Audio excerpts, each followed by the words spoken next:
It is TURTLE Power Day. Yes, it is Turtle Power Day. Teenage Mutant Ninja Turtles #1 has dropped, and we are here to tear it up and talk about it. I cannot wait. I've been looking forward to this for quite some time, and I'm excited to dig in. We've got Kale, What's up, cowabunga dogs? we've got Tyler, That actually sounds like a really good like specialty hot dog name. Like a Hawaiian hot dog or Yeah, something. yeah. Yeah.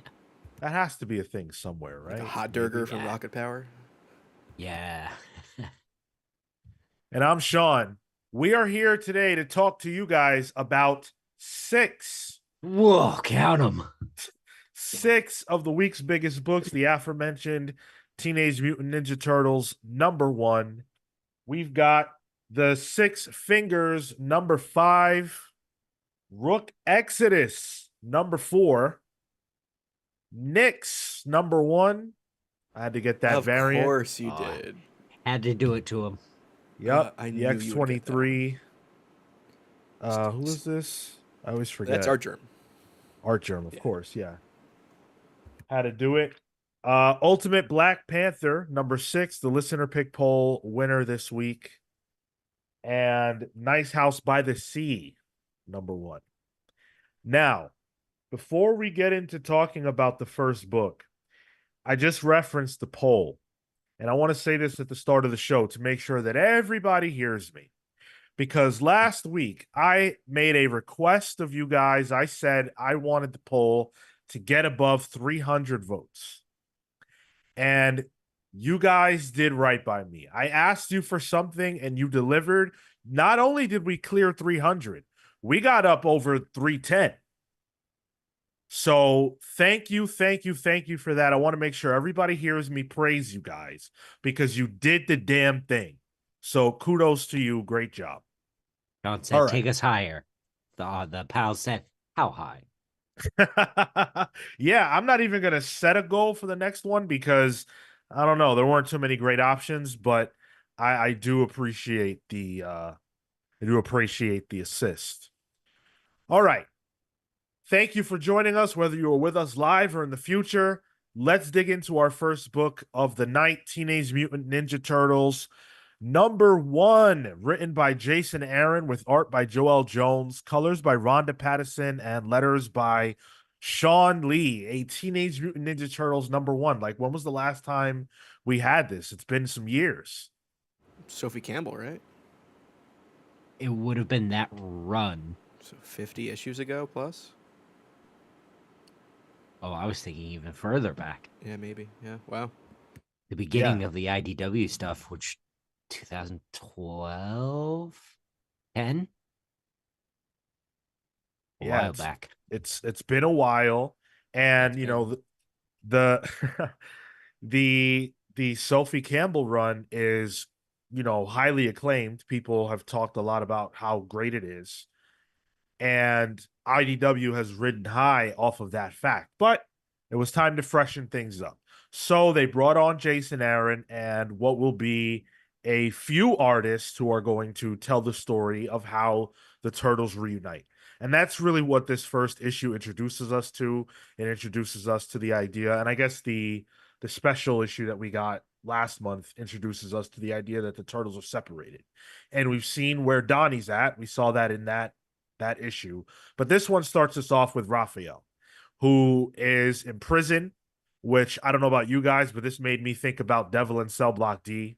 Yeah. Very much Yeah. so. Yeah. Totally.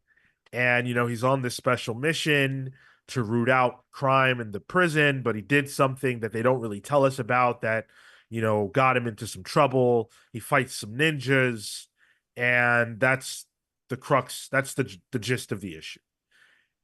It's sparse.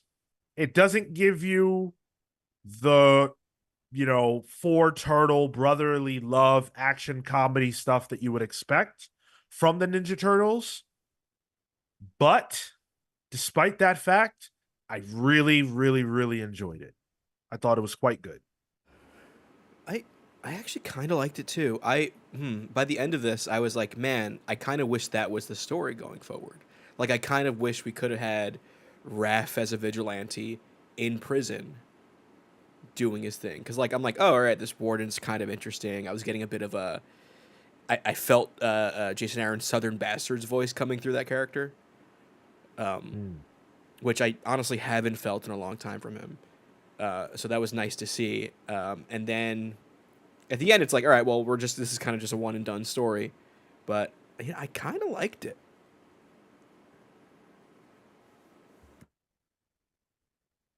I I think my thing is if it feels a little too grown up for the turtles to me. In that, like, Raph comes off as Wolverine here. Totally. Like I was just hearing it in, that gruff Wolverine voice. Um and even like, I hear that in the captions, and then when he speaks, to switch to, the out loud Raph voice was jarring to me. It just, I don't know, it just didn't play as well for me.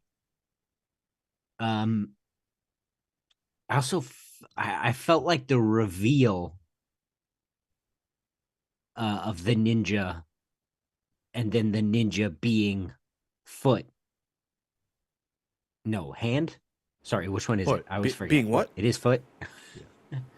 Yeah. I mix them up with the Daredevil guys. Um, felt easy. Oh, he knows the foot. Okay. How how many times has he fought the foot? Why are we doing this here, and why are we doing this now? I don't know, it just didn't overall, it didn't do a ton for me, this. I think one of the things that this book and the kind of hype around it and the way it's been marketed was that had I not have known what how this book's gonna be laid out, different turtle, different artists. If I had jumped into this as a number one without knowing that, I would have been disappointed not seeing the whole team. But I think knowing that, it didn't bother me. And I liked how it was a little darker of a tone because, like, in my eyes, like, that's the Turtles I want to read because I feel like Turtles are so cross media. There's a Turtles for everyone. That the comics, when I'm like, well, this stuff, I want this stuff inspired by what the original vision of Eastman and Laird was, to be a little darker, to be kind of a knockoff of Daredevil in a good way. And I haven't really read that many Turtles, so reading this and reading like, oh, this is a knockoff of another Daredevil story, just like the original idea of them was, I wasn't against it. Yeah, I kind of liked it. What's up, James Jones? What's up, Mike Elliott, Atomic Hound, Tilo, CW Gordon, Cosmo, Rami, Steve. Steve, don't get in trouble at work, man. Watching us at the office. Be careful with that. They'll take your CW pals Gordon. privileges away. Those are just the names I can see right now. Thank you guys for joining us. Yeah, I mean, I definitely, like, my only criticism of this is that it is just focused on the one turtle. I really, really want to see them all. And it sort of sucks that we're not going to get to see them all under the pen of Joel Jones, who does such a tremendous job, with the art in this issue. I mean, there are flashbacks that have them very briefly, but I would just love to see her get to draw, you know, some real Turtles action, like, a run of this, frankly. I thought the Joelle Jones art looked different. Um, I found her art to be like you go back to Tom King's Batman. She did some stuff there. Very almost photo referencey. Where it's scratchier here. It's a little dirtier here. Even the people, especially like the prison inmates, they're not as clearly defined. Maybe it's the inking in it, but I thought it Mm. was very different looking for Joelle Jones, and not in a bad way. I did enjoy it. It reminded me of, not to put another artist on this artist. That's not always a great thing to do, but it reminded me of Freddie Williams the third. Yeah, he did the Ninja Turtles Batman stuff. Yeah. Yeah, very similar. A lot of the humans and even some of the way Raphael stands, like when he's caught in the office and the SWAT teams break in or whatever, the way he's standing there and the way his kind of chin is facing up, that has a very Williams feel to it. This feels so right for these characters. It's crazy. Like, I'm so used to seeing the turtles in, television shows where they're so Mm. bright and colorful and, all that. And this darker shade to the green and just the way like these thick lines around the characters here. Like it just gives this book a grit. And Joelle Jones's paneling also is tremendous throughout. Like this is a sick page right here Yeah. where it's Yep. just these panels that are on this white backdrop and the way they're fragmented like that. Just awesome. Awesome. She does a kick-ass job. One of the things I think is good here, a sequence that I enjoyed, was when we first see Raphael's prison cell. It's littered with books, and my first thought was, why? Raph's not the reader, but they tell us why by the end. He's using it for armor, which is like the most Matt Murdock thing ever. He just strapped books to himself to prevent shivs. I was like, oh, I love how it was set up without really drawing attention to it, and there's clear payoff within the same issue. I thought that was pretty well done. Yeah, overall, I think this was super effective. I think choosing Raphael to start with, if you're gonna do one turtle at a time, makes sense because that is probably the most popular turtle. And my hope is that each individual issue that we get lives up to this level of quality. However, I also hope that the characters feel distinct because right now there's like Donnie and Raph don't feel different at all. Yeah. So, the giant size special, right? Was that Donnie's issue, or is he getting another issue within these I, four? I thought it was four turtles, 4 issues. All Pretty right, sure so Yeah. that's Donnie gets a what little was extra sold. then. Okay. Yeah. This this is a little nitpicky, but it's just because I'm looking at it. Did you guys notice that Raph's uh prison suit is on the inside of the shell? How do you think that works? It works because comics, Kale. Thinking about it Can too they hard, I take the guess. shells off? I mean, can a turtle? What They can kind of hide in the shell. question is that? It's part of their body. It's literally part of their skeleton. Yeah. I'd have to ask a turtle. I Uh mean, you can ask a biology book. I let's guess so, please yeah. not even continue with that. This is for me, this was a strong pull.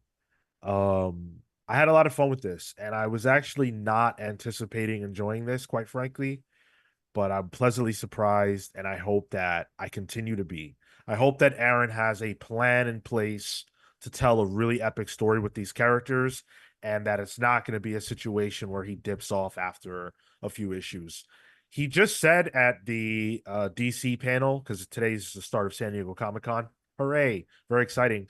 We'll be talking a lot about that this Saturday. But he said that he wasn't looking to do an ongoing when he was approached for Absolute Superman. So I wonder, Hmm. how does that play with this? Was he approached to do this as an ongoing? Did he say yes or did he pass? I hope he said yes. That remains to be seen. But for today, pull. It's a pull for me too. I went in with no expectations, not low expectation, but just none, and I wound up enjoying it. So yeah, it's a pull for me.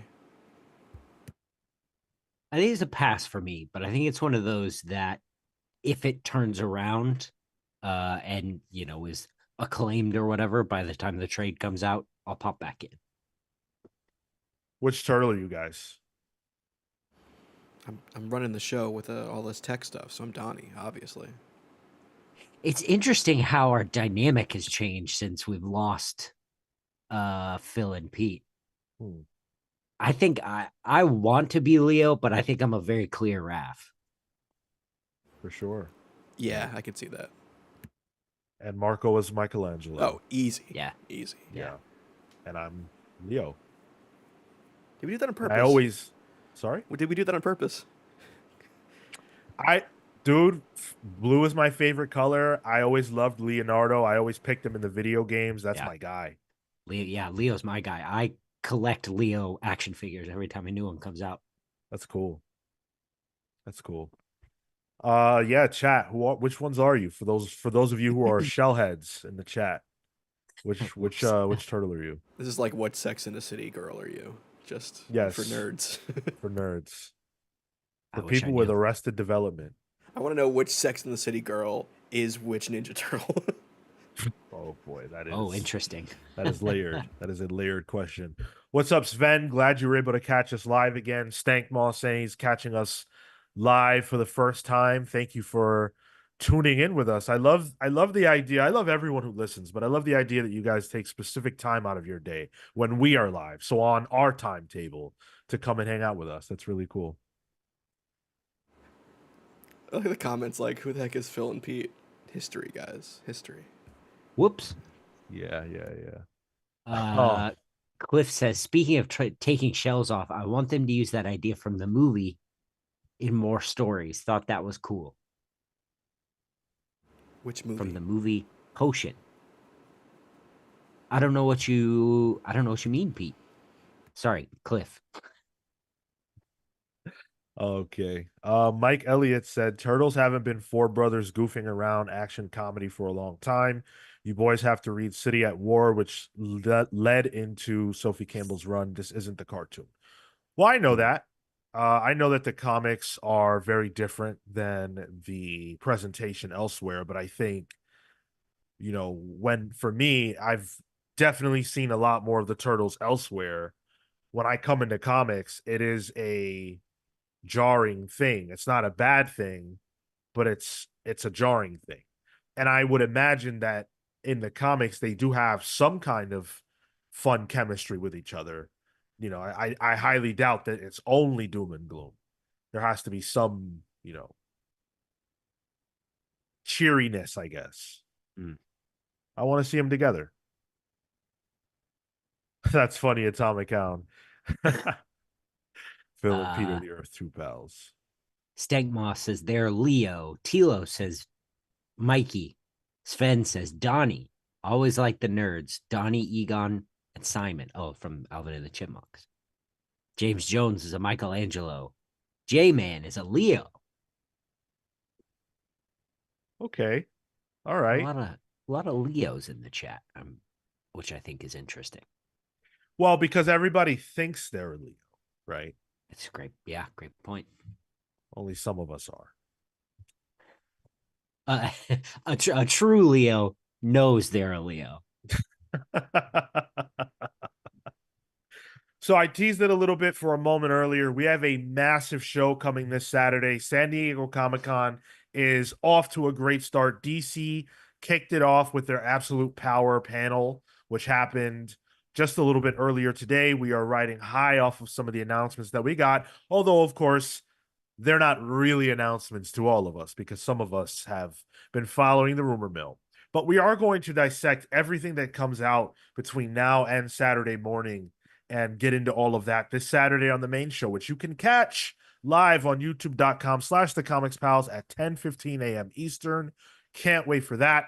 If you want to support this show, the best way to do that is patreon.com/the Comics Pals, where we are always giving you bang for your buck. We actually have had a really nice amount of people decide to join us in the last week. So we've actually got three.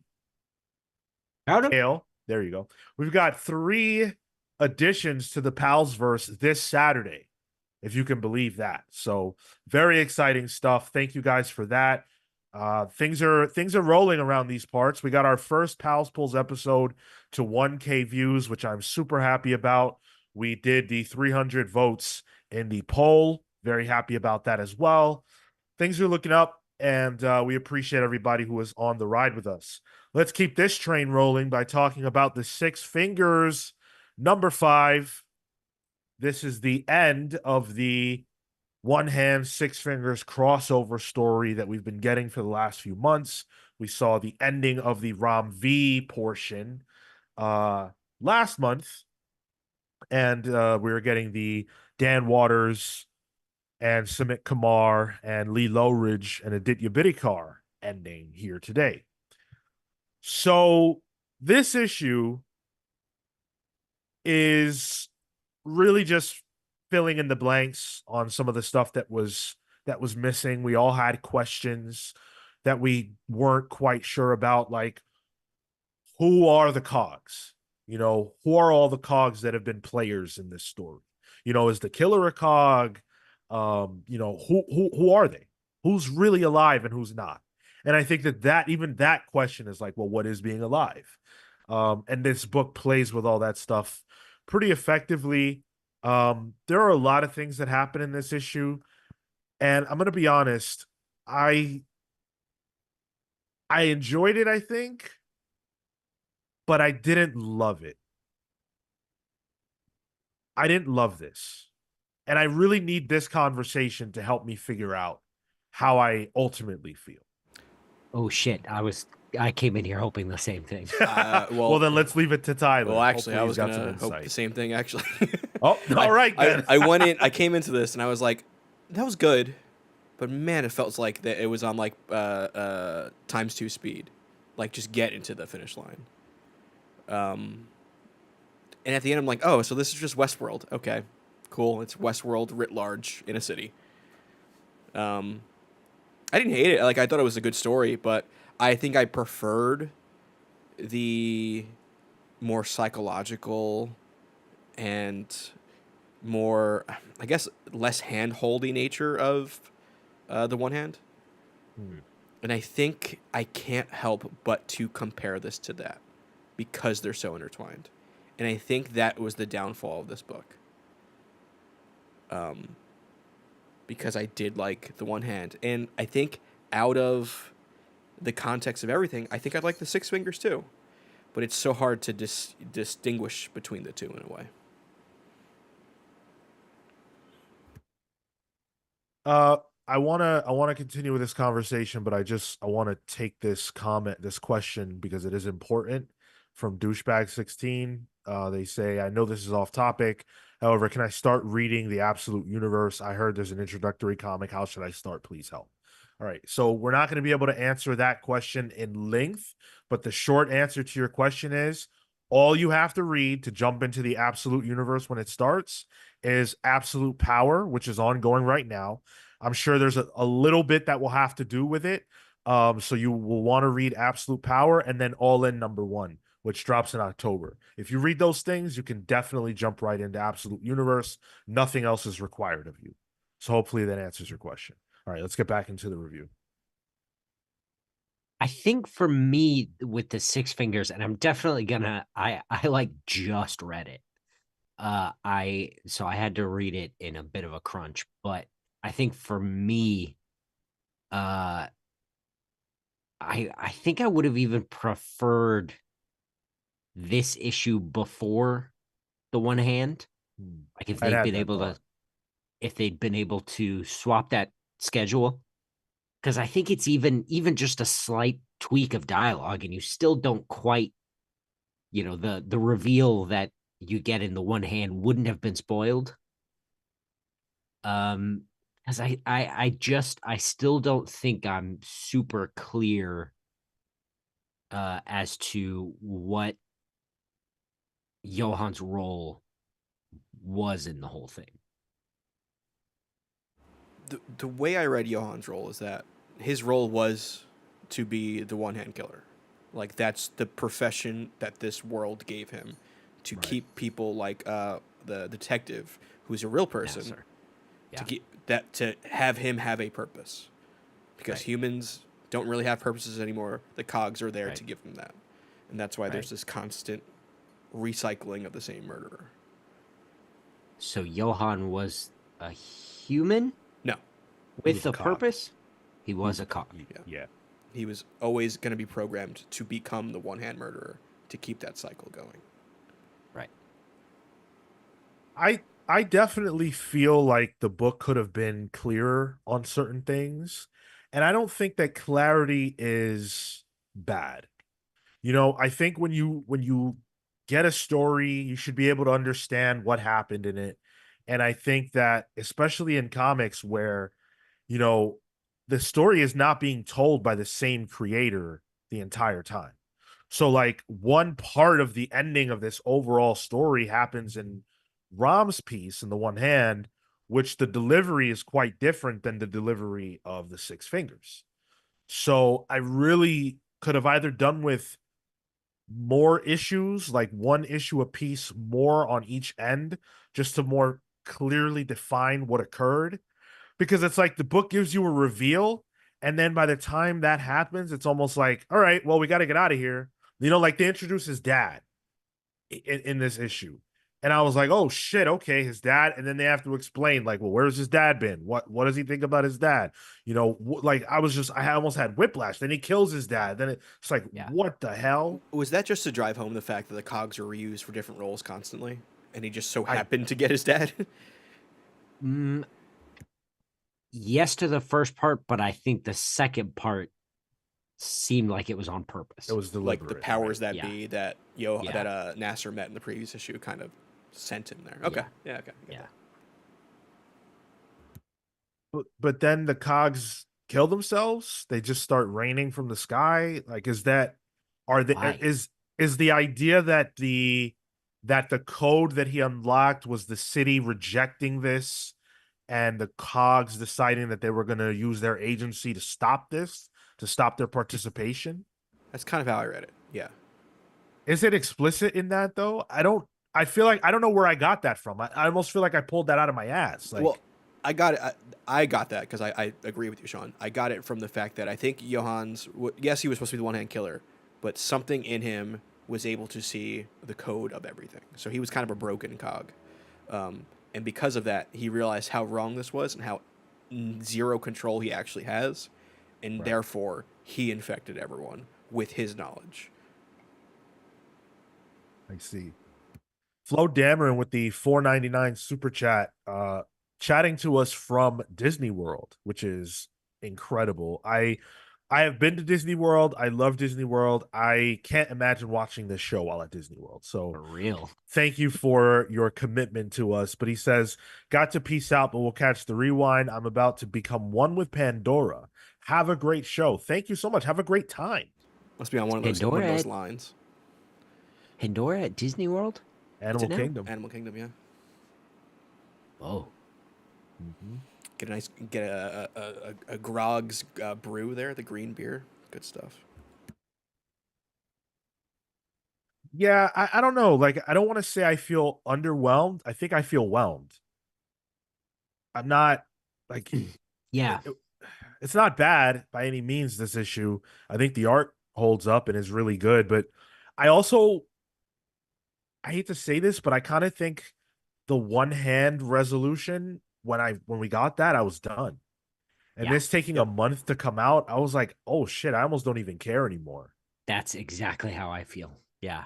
And not even that I don't care, because once I was with Johan again, I was like, oh right, this is the exciting bit. But then like as I was reading his bits, I didn't quite get it. So I was like, Right. oh, well, at least it ended fine last month.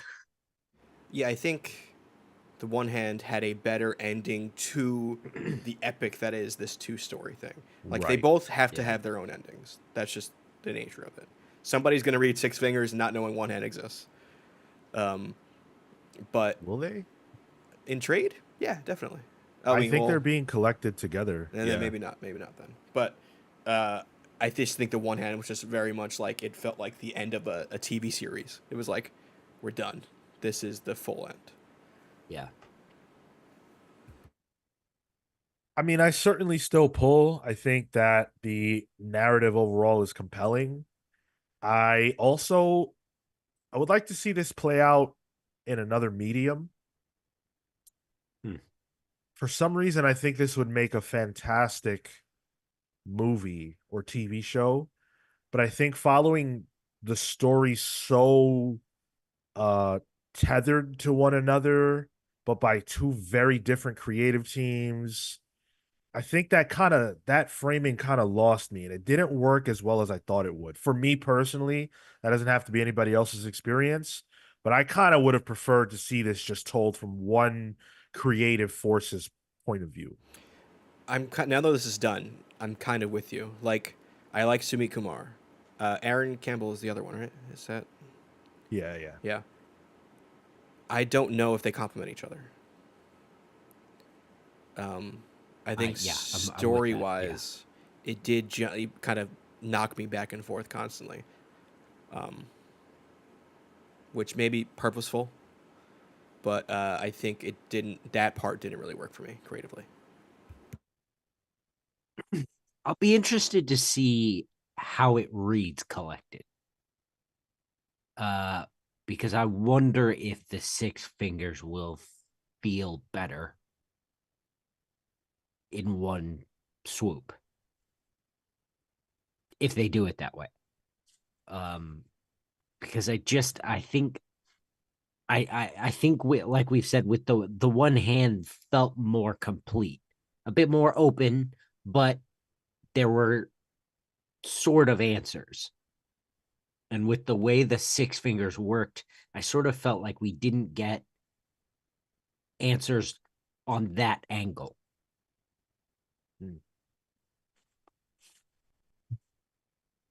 Well, that's that experiment in the books, and I think overall, well done.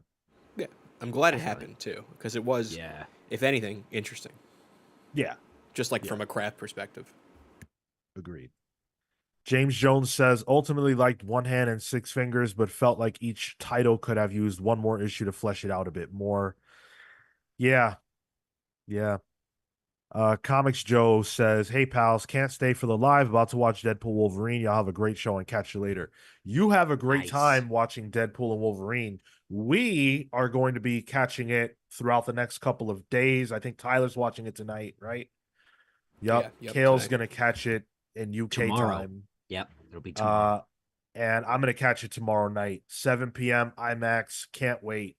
Um, Ooh, you didn't tell me you were doing IMAX. Okay. yes, Get to see yes, all I have those to go in Deadpool style. cores. So we are going to be reviewing it on Saturday for you guys. We are going to go live twice on Saturday. We're going to do the show, and then we're going to, immediately go live again and talk all about Deadpool and Wolverine. So if you want to hear our thoughts about that, Saturday at you could probably figure around I don't know, 1:30 ish. Yeah. Eastern. Eastern, yeah, somewhere in there. We'll keep you posted as best we can. All right. Let's roll into Rook Exodus number 4. This by Jeff Johns, written by Jeff Johns with art by Jason Fabach. Colors by Brad Anderson and letters by Rob Lee. Now, before we talk about this, I must say thank you, a big thank you to Matt. I don't want to say your last name. Well, yeah, I won't say your S last name. or initial, Yeah, whatever. Yeah. who just joined us, Matt S, who just joined us at the Join the Pals verse tier over on Patreon. Kind of refresh the Patreon a little bit to Oh, add geez. some Ooh. clarity. But the Join the Pals verse tier, thank you so much.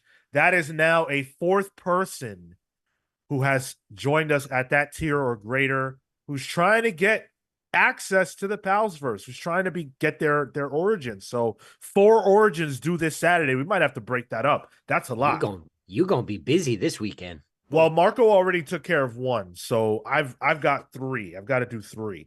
We might have to even break that up. That is the most additions in Yeah. 1 week since we started. Yeah. Easy. Cosmo in the chat says, "Oh, that's me." Oh, Cosmo, nice. thank you so much. Cosmo, I'm sorry, aren't you brand new? I feel like I just started seeing your name in the chat. Thank you so much, Cosmo. Wow. I love nothing more than when you guys do that while we're live because we get to bask in that and then celebrate you right away. Thank you so much for supporting what you love. If you enjoy this show and that's, it inspires you to do that, that is a beautiful thing. And I think whenever you say a username too, it helps put some pieces together sometimes in terms of the character. Yes, yes, for sure. And Cosmo, if you're on the Discord, are you on the Discord? We got to get you in the patron chat. So yeah, look, this is their second live. So Wow. that's a beautiful thing. Wow. I'm glad we've had that impact on you. Thank you. So with this issue of Rook Exodus, this is now the heroes are on the back foot. You know, Ursaw is doing the most. He's got people with animal heads that are terrorizing this safe haven, and he's trying to get this Cerebro helm. He's trying to get access to the helm that gives the knowledge of all the other, helmed people. And he's going to war. He got the pig helmet from, what was that guy's name? The was it Swine. Warthog or Swine. Swine? Yeah. Thank you, Swine. He's got Swine's helmet, and he's passed that off to somebody else, and so Rook has to deal with him. Then there was the guy with the snake helm, or the woman, was it, with the snake helm? Python or Pythonia? I don't know. Something like that. Something Python related. Yeah, that was sick. That was sick. I got to show that. I got to do it. Look at how cool that is. A giant snake pops out of the ground and attacks them. And this is the kind of thing, like, where else can you really do this? Like, this world and this concept allows animals to be used in this way. And it's really cool because you, quite frankly, don't know what you're going to see. The limit to this concept is what exists on Earth, animal wise. And it's not endless, but just about. I love how this book is paced. Yeah. Like, especially reading the other Ghost Machine stuff, which I've been enjoying, but I think one of my constant gripes is like, all right, what are we doing here? This is just going, it's going, and every issue just seems like every issue is kind of one-upping the next issue. And I'm just really enjoying this. Yeah. It feels worth it each issue. We're getting fed with this one. Worth it by the issue, right? Like Issue by issue. Geiger, you could read that in a trade or something, but this feels good. Yeah, I get that. Well, yeah, like with part of my big problem with Geiger is it just, especially right now, it feels like there's not much happening. We only just got like a big action-packed issue in the last issue, and that's 6 in. We've had something big and cool happen every issue in Rook. Yeah. Rook is definitely, like, I would say the first couple, you could say, were maybe a little, they had their slower moments, but not a bad thing at all. And we're being introduced to this world that is so expansive and cool and different that there are a lot of things to learn. But I think this issue really, if the third issue is like a drip feed of the cool, where we see like the turtles with the cannons and all that cool stuff, this is an avalanche of it, because it's just taking things to that next level, and every issue does that. And everybody that walks around just looks badass because they've got these helmets, they've got these costumes, they're like walking action figures, and then on top of them being cool, they've got animals that are cool. This is the coolest thing Jeff Johns has ever done.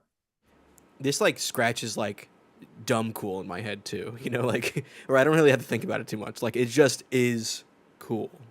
Yeah.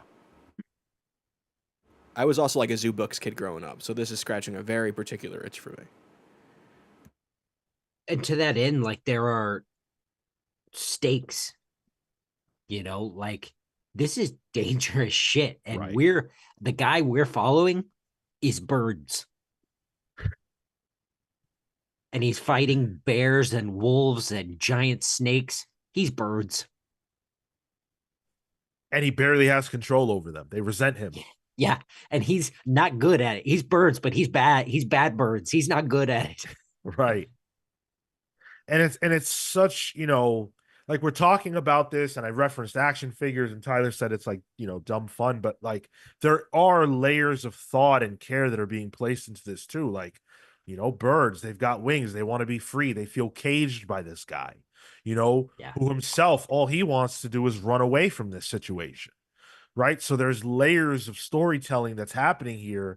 And I just think that this is two creators who found a concept that is money and dynamite and are putting everything they can behind it to make it something special. And that is the spirit of creation to me. I love this. I love this. I bet if you ask both of these guys, how fun of a time are you having right now? I would imagine they'd both say, I'm having the time of my life, because you can Yeah. feel it from the books. Yeah. And like one of the things I like about this book too is that like as I'm reading it, I'm enjoying what it is in the moment, but I also can see how big the world is they made for this book, and I can imagine all the other shit going on too. Like Yeah. I can imagine like like I was reading this, I'm like, is there like a shark guy? Is there like a water world biome somewhere? Oh my God, Like dude. where's the Yeah. squid mask guy? Wow. Yeah. Like Give a that you could do a spin-off whole on the spin-off. other side Yeah, of the yeah. planet. Hey Yeah. Jeff, if you need someone to write that, just saying. This was my pick of the week. Think this was my pick of the week. It was very close to mine. On any other week, I think it would have been my pick of the week, but something just eked it out. Well, now I know what your pick of the week is. Do you? Yeah. Nice House by the Sea. Gotta be. Okay, you're right, but we'll get to that. Mm-hmm. It's, yeah. In any event, this is an easy pull. I think of all the Ghost Machine books, if you, you know, uh, put a gun to my head and said you have to recommend only one, this would be the one. To that end, the guy has a gun to your head. The guy is Cosmo. Cosmo says, Sean, tell me what this series is about. Awesome, Cosmo. So this book is Please about put the gun away. yeah, I'll do what you ask. We don't need the pew pews. So Earth, as per usual in these kinds of stories, is kaput, and humanity has wasted Earth, and so they need to find another place to live and continue on with humanity. And so this company comes up with this idea that human beings can gain control of animals and use that control to build and cultivate a new life on this other planet. Unfortunately, humans screw it up again. They terraform the planet. They create a habitable environment, but they screw it up again, and things are going to shit. And humanity is leaving again. And our main character is behind on trying to get away from here, and he wants to leave. Thus, the title Rook Exodus. But the problem is that everything that's left is savage and violent. And this is the world that needs defending, because humanity did make a place here. So the question is he going to run? Is he going to continue with his exodus, or is he going to stand and fight? And there are people who are willing to stand and fight alongside him, as long as people who want to plunder this world for as much as is left of it. And that is what Rook Exodus is about. Now tell him the cool part. Oh, that the main character is birds? You forgot the birds bit. Main character is birds. Yes. The characters we follow anyway all have helmets that in theory help them control animals. Our main character is birds. There's a bear guy, there's a snake guy, there's a pig guy, there's a wolf lady. There That's the cool part. Yeah. Cosmo thought it was about chess. In a way, I think any narrative is sort of about chess. Love it. Love it. Love it. Love it. And I see the chat loves it a lot too. A lot of you guys praising Rook Exodus. Inkology says the way the worlds of each comic series work together is nice to see, done in a different way. Agreed. C.W. Gordon said, "Hey, birds are cool." No one's saying birds aren't cool. I'm Birds just are saying awesome. birds against bears and wolves. Less great. They're less great. Do you think if a guy like pulls like an endangered animal helmet and he's like, man, I just got the worst one ever because he only has like 2 polar bears he can hang out with? Inkology says, I'm drawing a cover for a blank Rook cover for a commission, hoping to do justice to these Whoa. awesome creators. Well, you're on our Discord. You should share that. You should share that when it's done if you feel comfortable. I'd love to see it. That's awesome. And in fact, all of you should join our Discord server. We've got almost 200 of you, 198, a very significant comic book number for those of you who know. Oh, yeah. Yeah. And that is the number of people we currently have. Tyler, that's the number of mutants that was left after No More Mutants. Got it. Okay. Yeah. Yeah. That number is burned in my brain. You call yourself a fan. Only 69 420 up in here, buddy. That's all I got. Nice. So yeah, if you guys want to continue the conversations that begin here on there and just hang out with some of the coolest people that are in comics, not us, our community, you should join our Discord server. If you're not part of the Discord, you're only getting half the conversation. There you go. Let's talk about Nyx. Let's get into the Marvel side of things with Nyx #1. How do we pronounce this? Can we just get that out of the way? It's been bothering me. Is it NYX? New York I'm on X? Nyx. I've been saying Nyx. It's Nyx. Okay, cool. We're on the same page. Awesome. Yeah. So this is the third of the X books from the Ashes era to kick off. This one by Hive Mind creators Colin Kelly and Jackson Lansing, with art by Francesco Mortarino, letters by Joe Sabino, and colors by Raul Angulo. And so this book puts the spotlight on some of the younger characters in the X-Men franchise. This one focuses on Miss Marvel, Wolverine, Laura Kinney, not Logan. He is not one of the younger mutants. He's not a young upstart. Prodigy, Anoli, and Sophie Cuckoo. And so it Sophie follows. Cuckoo. Yes. And so it follows their journey. Sophie and Kamala are going to school together. Prodigy is one of their teachers. Anol serves at a bar that he is somehow allowed to work in, despite being, I would think, too young. Not too young, but the bar is anti-mutant, and he is a mutant working at a bar. So that's, a thing. And yeah, it just sort of catches us up with where these individuals are in their post-Krakoan journey. It follows directly off of that with some of the plot points here addressing Krakoa. The Krakoan is back. Another character has taken on the moniker of the Krakoan. This is now the third person to use that identity. What did you guys make of this? It's my favorite new From the Ashes book so far. I had a lot of fun with this. I'm a sucker for young mutant comics. Generation X, Wolverine, the X-Men, Young X-Men. Like, this is New Mutants, duh.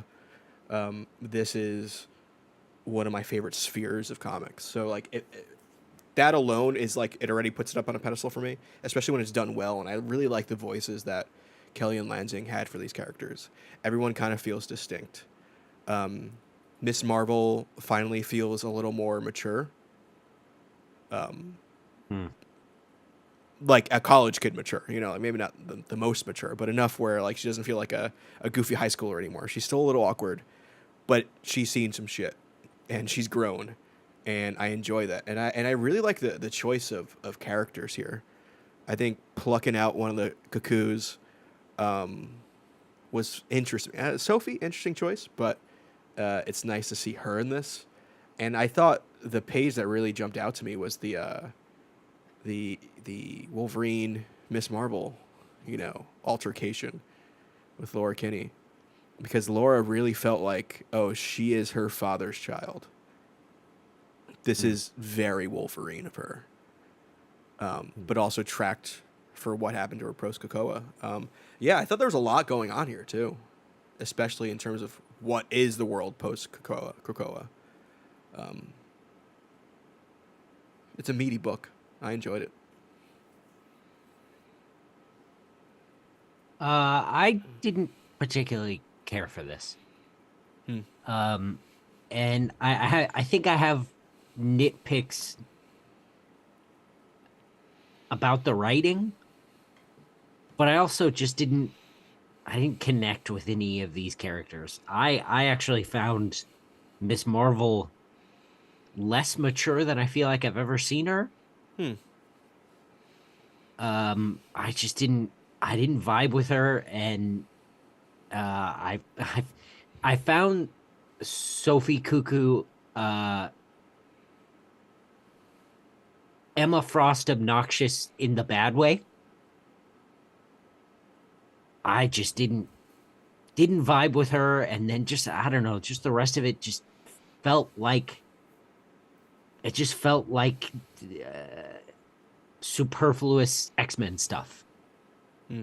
Stuff we see all the time from titles that probably, all due respect, probably just aren't gonna make it.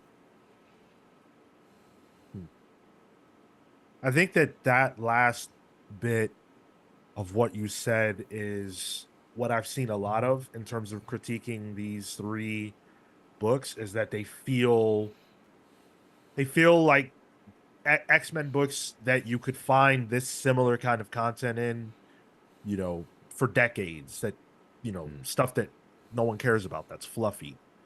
And I think that, this is that. I don't think this is not that, but I did have more fun with this than X-Men for sure. And I liked it more than Phoenix, even though I think Phoenix was probably a better comic book. Um, I just like a lot of these characters, and I'm happy to see them have a home. I love Miss Marvel, and I really was afraid that we wouldn't see her or not Mm-hmm. really sure where she would end up. So I'm glad she got this spot on a young X-Men team, even though, again, I don't know what the team aspect of this is. They're just young X-Men living in New York. That's welcome to X-Men. Um, but yeah, there was a conversation, and it was between Prodigy and Sophie that really, really bothered me. Hmm. It really did. And it made me wonder, like, what the fuck are the writers thinking about when they do these things? Like, how did this happen? So we learn here that Prodigy is teaching at the school that Sophie and Kamala go to. And Prodigy it's a class on Krakoa, the Krakoan diaspora. Yeah. And he's essentially explaining how mutants are always treated and the kinds of crap that they have to take. And you know he specifically says they were killing us, hunting us always, and yet we protected them in the most colorful outfits we could manage, looking brilliant under the weight of the entire world. That was Charles Xavier's dream, that we take it forever. Okay, so he says all that. He says, what was Krakoa? What will it become as its cultural institutions, its language, its religion integrates with the human world? In this class, that's exactly what will be. And then Sophie interrupts him and says, what a load of bullshit. Is this really how it's going to be, Prodigy? You're going to write the gravestones before the body's cold? And so she goes on to essentially lecture him. And she says, um, youngest professor in the history of the entire school, tenure track even, which is a wonderful handout. Do you think they did that because of your many academic qualifications, or so they could feel a little bit less guilty about the last mutant massacre? You're the only one protecting the oppressor now. She said that to a character who's black. Yeah. And so I don't want the whole review to be about this, but I just want to, because I think this is at least a teachable moment.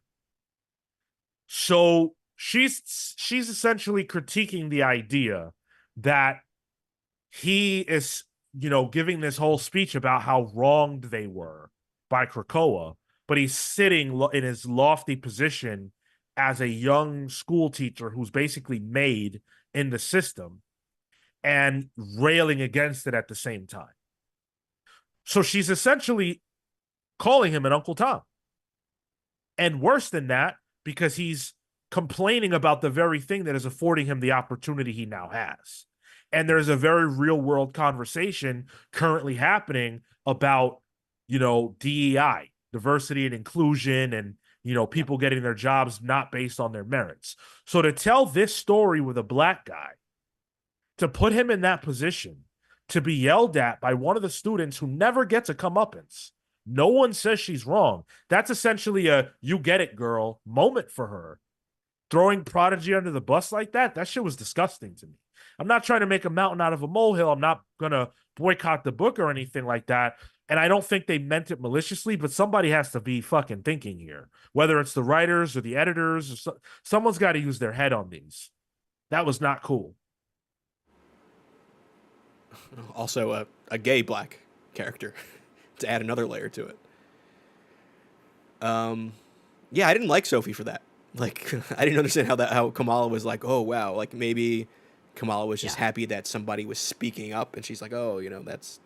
I think Sophie is going to be the one that kind of is the mole here. But yeah, I'm kind of with you, Sean. I did feel I thought it was a good discussion, but maybe the wrong people on each side. I think that was a stupid fucking conversation, because that's the same argument as there shouldn't be African American studies in schools. It's a crazy point that she was making. I can't even believe, quite frankly, they let the writers put this in the book. They don't know what they're talking about, and they should stay out of that kind of conversation. That was crazy.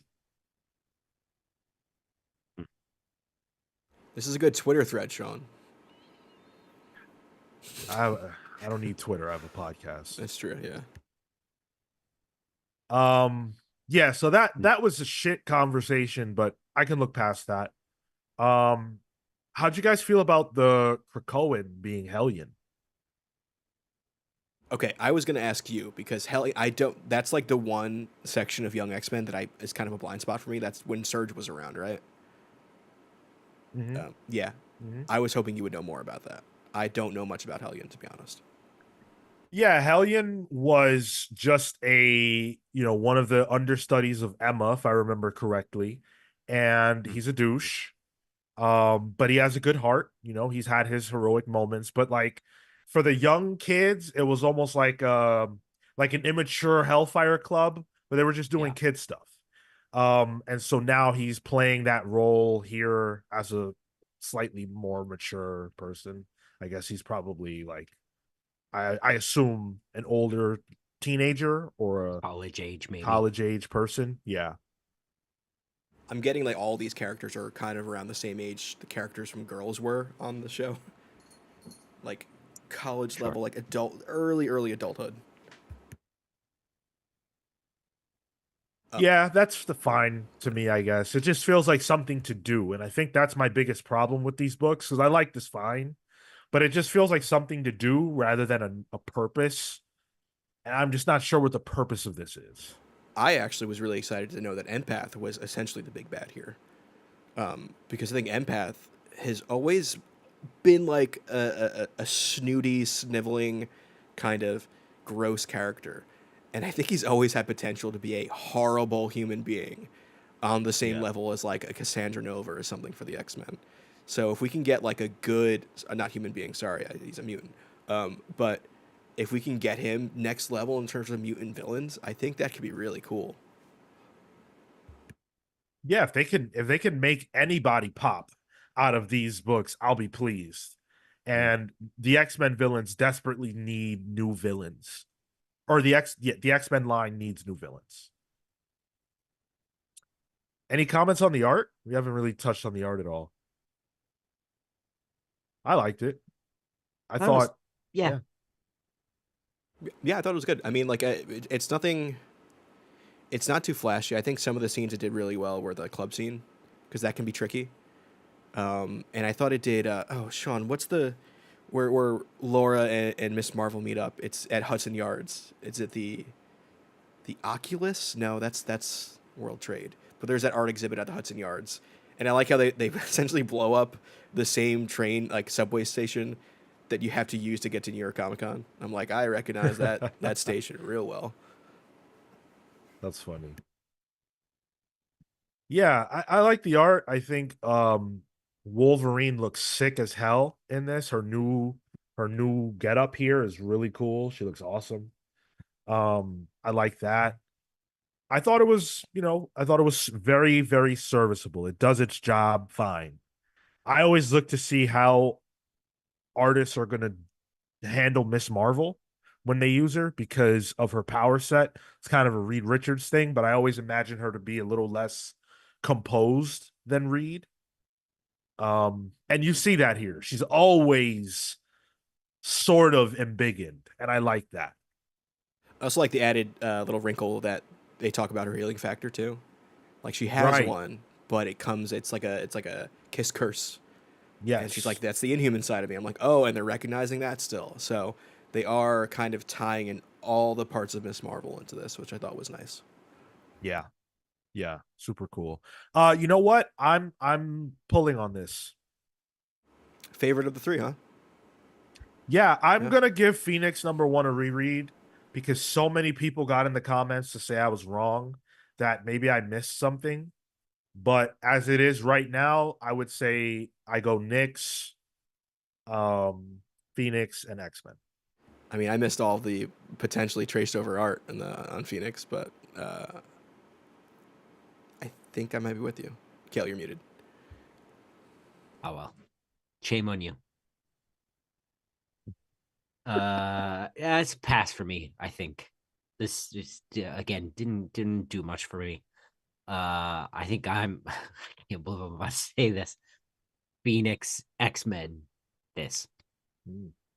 Look at that top Phoenix fan, Kale Wild. Ward. I would love to top the Phoenix. I mean, Whoa. Oh my. This isn't that kind of show. I mean, it could be. could be. Not on YouTube. Patreon.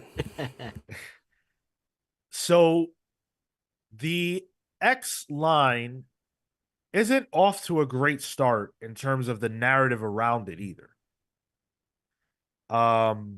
This issue has another one of those QR codes at the end, just like the prior two did. And it leads to another scene that just is, whatever. Another irrelevant scene. And people are upset now. People are upset. They're angry because they feel like the QR codes are forcing you to go and look at another page somewhere else where you might not necessarily care to do it. It's a little bit clunky. And of course, as people have rightly pointed out, technology, things don't last forever online. And at some point, a person is going to have a copy of Nick's and try their phone on it or whatever, and it won't work. Who knows when that will be, but eventually that will come to pass. Now, Marvel has said that they will publish the collected versions with the actual page in it. And they wanted to do the reprints for each issue 1 with the page printed in it. But they were too late with that idea on the reprint for X-Men #1, so they decided to just forego that idea altogether.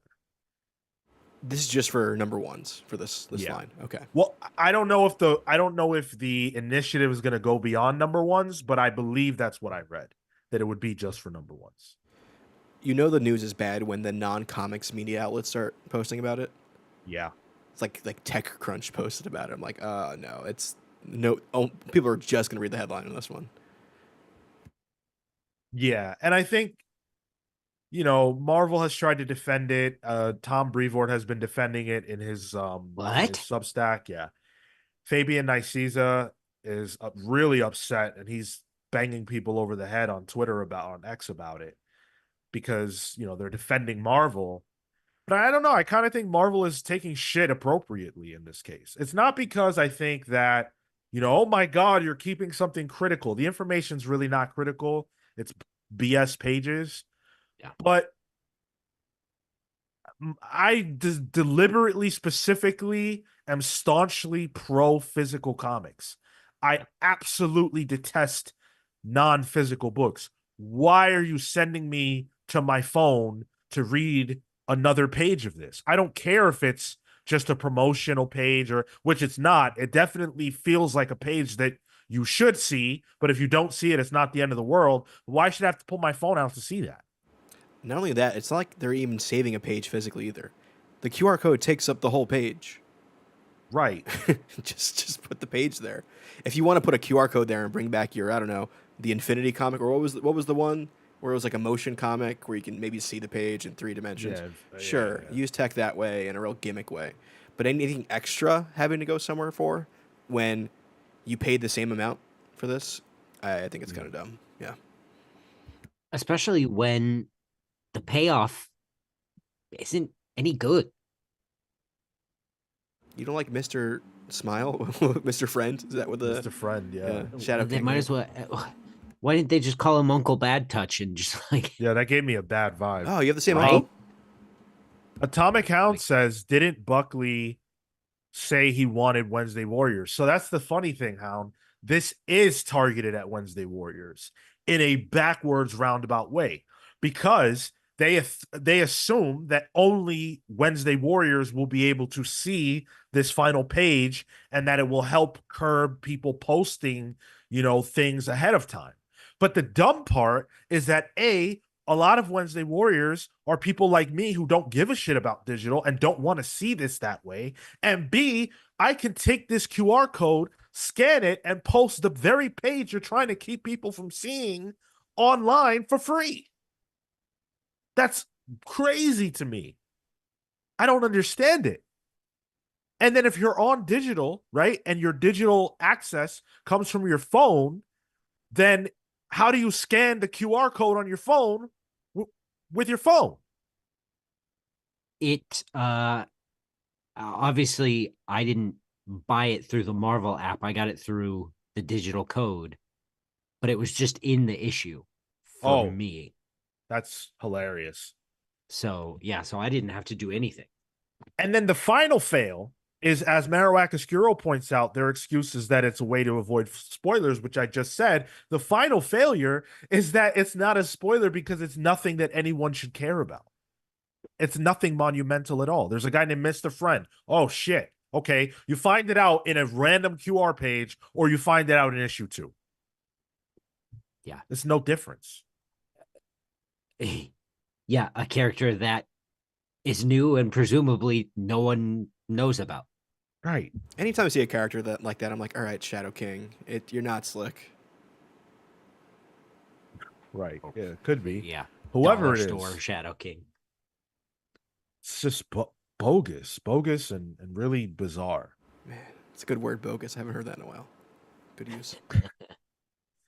Oh man. All right, let's get through a few more comments before we move forward. Blazeman says, "Oh no, I was too wrapped up in playing Marvel Rivals. I missed the beginning of Pals Pulls."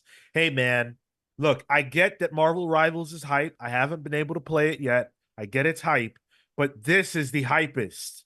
You know that. Come on. I did see Blazeman in the Discord showing his 50 kill game though, so. Oh, okay. All right, we might have to party up. Join the Discord if you would like to talk about other things besides comics too. So that new buff Thor ain't got nothing on these guns. You're in England. I don't think you're allowed to have any. Oh shit. Yeah. Columbo says Marvel sales looking too good, so they had to tank it or something. Not sure of the rationale on this or how they logically thought this would work. Yeah. Tilo says they should have put the Hickman style graph behind it instead. I'd rather that. I'd rather we get. I didn't realize that we were going to trade a gimmick that was good and went bad for a gimmick that's just bad. Like, what if we just didn't have any gimmicks? By the way, Comics Are Dope says the Knicks cover is awesome. I've got it right here. I had to do it. Beautiful art journal. I was gonna switch slides when you were doing your serious discussion of the issue, Sean, and I didn't want to switch to the smut slide while you were doing that. Whoa. It's a cheesecake. How about that cheesecake? How's it cheesecake? That's She's just total standing there. cheesecake. This is not cheesecake. What? I think that's cheesecake. How, That's muscle Kale, mommy cheesecake. can you weigh Oh, in? Is this cheesecake? I mean, look at those cum gutters, dog. Like, What did you just say? What is this show? come on. What did you just say? You've heard that before. I literally That- have never. That's what been a is while, happening? Kale. It's All been a right. while since I've heard that. All Yeah. right. The all right. the Oh, V, the Okay. muscular V in the pelvic area. Yeah. I don't know. I don't know what is happening right now. Yeah, come on. That's cheesecake. Can we talk about this Sarah Pacelli cover? What The main cover? Mm. It's not great. Good. I'm very segue, surprised. yeah. You know what? I'm kind of with you. What is Sophie Campbell, Sophie Cuckoo? What is she eating? Is that ice cream? I don't know. It looks like a rat, a gerbil maybe. Mm, Who is she? Wonder Woman? The old Richard Gere Hey. method. Two very good references. Well done. Of course, Matt is in the chat. Yeah, I know. Right when you do that joke. He always Cal. pops Yeah, up. Jeez. Chad, I'm sorry. Y'all have heard that. Y'all have Literally heard that. never. Literally never. No, I know you've heard it because I've I- said it to you. I don't retain crazy shit like that. And comics are dope man. says he hasn't heard it either. Wizard World Philly must have been crazy. That wasn't happening where I was at. Hey, I was rooming with Marcos. No, that makes sense then. All right. Let's get away from that nuttiness and get into something really serious. Like, Nuttiness, come on. what are you talking? Dude, I show up here to talk comics, not whatever filth, alarming filth you're trying to get into. All right. I'll let the viewers put those two terms together. You don't want to do the work, that's fine. Triple Hole says, never heard that, and I have the internet. Thank you. Triple Ho, come on. I got some sites You've for you, never buddy. heard that. All right, well, we won't be going over that. You know what? I want to talk about something wholesome. And I want to talk about the wholesomeness of Comics Are Dope, which is a fantastic YouTube channel, youtube.com/comics are dope. One of the best comics YouTubers on YouTube. Check him out if you haven't. Subscribe. He's at over 10K. So, 11K actually. What am I saying? So check out Comics Are Dope. A new patron of ours as well. Joining the Palsverse this weekend is BJ. Snap. Yeah. All right. So the listener pick poll winner this week is Ultimate Black Panther #6. As I said earlier, you all answered the call of duty and got us well over 300 votes in this week's poll. So thank you so much for that. That was the goal that I had set and you crushed it. I honestly wasn't sure what to expect, but I need to accept that you guys are our friends. Like when we need help, you show up, you answer the call, and you did it. So thank you for that. This week's poll is probably not as hype because, this is a lighter week coming up here. So we don't have as big of books, but hopefully you guys will still show out and vote with your, vote your feelings on what we should be talking about next week. So far we've got Super Pets #1, which is at 20% of the vote. That's Kyle Starks on that. So that should be cool. Oh, Gromit's okay. #3. Yeah. Gromit's #3 at 33% of the vote, tied with, for the first time ever, Fantastic Four, #22 at 33% of the vote. Tyler asked for it. Tyler got it. With the grossest cover for the run so far. That is the best cover of the run so far. That shit is awesome. I know dude. you're into now, Sean. It's an Alex Ross cover. It's a Blood Hunt tie-in. So it's a vampire biting the lip of Reed Richards, but he's just, obviously his powers to stretch. So he's just stretching his lip out. That shit looks crazy. And we've got Amazing Spider-Man on there at 15%. I know you guys don't vote for it, but I needed a filler book, and that's the best filler book there is. How Spider-Man is the lowest voted book on this poll should tell you everything you need to know about this specific audience's opinions about Amazing Spider-Man right now. A book starring Bitewing is getting more votes than Spider-Man. That's insane. It's a really good book, guys. I don't get it. It is. I'm going for FF. I'm looking for that in. CW Gordon says Blood Hunt tie-in. I'm out. Damn. But FF is great. It's a pretty I get fun that. tie-in too. Comics are dope says I'm booked the next 2 Saturday mornings, but I'm excited to hear my origin on the replay. That replay, brother. Love the replay crew. Triple Ho says ho ho ho, not what you guys think. Santa Claus. Yeah, I don't know, man. I don't know. I don't trust you. I'm getting Godfather vibes, Sean. Oh my god. All right. Ultimate Black Panther. Number 6, written by Brian Hill with art by Carlos Nieto, letters by Corey Pettit, and colors by David Curiel. This issue shows us some more Moon Knight action. He gets a pretty baller appearance in his costume. I really like this design. It's very different.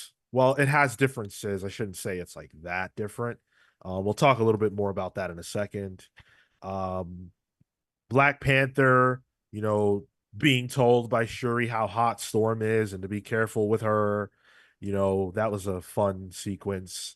Um, yeah.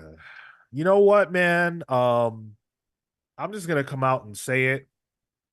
I this has lost a lot of steam for me. This is the 6th issue, and for the big two and really comics in general, that generally represents a trade's worth of story. And judging it by that merits, what are we talking about here? Like in real time, 6 months of time have passed in the real world and in this comic book since the start. And what the fuck has happened?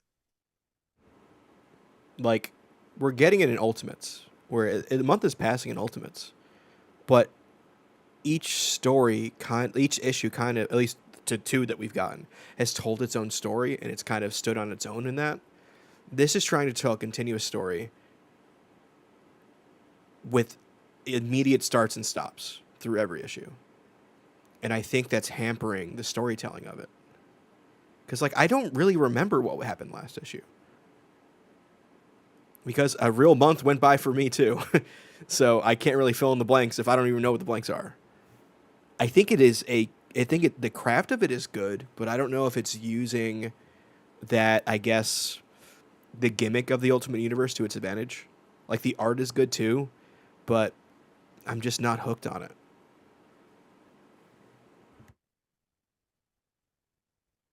I can't.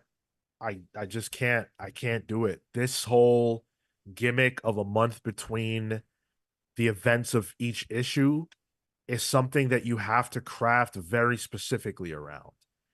And it's just not working here. They shouldn't have done that for every book. It just isn't working. Maybe it'll pay off in some cool way when they all converge and reach the point at which, the 18 months have passed or whatever. Maybe that'll be a super cool moment. But right here and now, these creators are very much struggling. I know it's not Hill. It's not his fault because, as Tyler said, the craft is definitely there.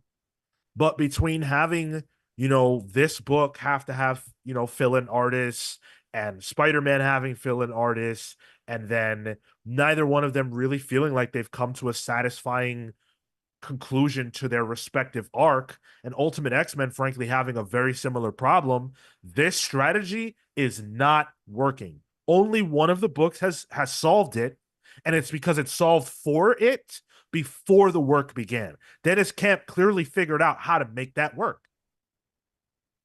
It's just not working. And I think Spider-Man does it as well. It's just that ending didn't pan out the way I think we'd hoped it would. I think that month by month the storytelling, giving the little snapshots of Peter getting better with his powers and getting the costume and running through the secret and everything, like, okay, 6 months, yeah, sure. But compare that to this, where it feels like this. I mean, all of this feels a month at best. Like, I feel like Black Panther has moved so slow, and it Glacial. just like, yeah, yeah, the every every little bit of dialogue we get is just like, it feels just like a crumb that just, it keeps the story moving, but at like we said, a glacial pace. And I felt that way about Ultimate X-Men too. Yeah. Um, it sucks because I want to like this book bad. Like really, really, really bad. Because I thought that the first issue set up something really, really compelling. And I love what Hill was playing with philosophically. But Yeah. the book has kind of just devolved into just things happening, and it's moving people into places, and we do get some dialogue between Ra and Khonshu that I like. And again, the Moon Knight costume is super cool. And so there's like issue over issue, the issues are fine, but they're just, I don't understand why they can't feel more cohesive than they do. I'm imagining like if I was trying to watch Game of Thrones, one episode a month, I would lose the thread quickly. And I think that's what's happening here.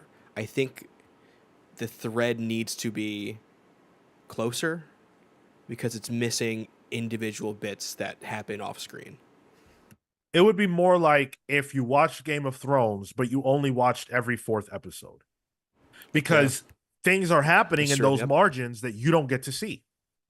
So there's character beats and progression that's happening in the margins of these books that we don't see. And if there is not, then that's just crazy, because things happen in a person's life all the time. So either we're not seeing interesting things that are happening, or nothing is happening, and both of those are bad.